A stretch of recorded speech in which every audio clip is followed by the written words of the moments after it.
Hello everybody, Assalamu alaikum. This is Kazal Sir in front of you. Dear viewers and learners, today we will memorize some important appropriate preposition. প্রিয় শিক্ষার্থী, আজকে আমরা কিছু appropriate preposition মুখস্থ করব। চলো কথা না বাড়িয়ে ক্লাস শুরু করি। তারপর লাইক, কমেন্ট এবং শেয়ার করে পাশে থাকার আহ্বান থাকবে। appropriate preposition cling to cling to শব্দের অর্থ হচ্ছে লেগে থাকা। cling এর সাথে to বসে, cling to লেগে থাকা। abstain from বিরত থাকা। abstain from শব্দের অর্থ হচ্ছে কোনো কিছু থেকে দূরত্ব বজায় রেখে চলা বা বিরত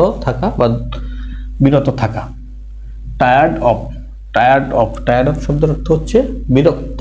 tired শব্দের অর্থ হচ্ছে বোরিং, যেটা বিরক্ত।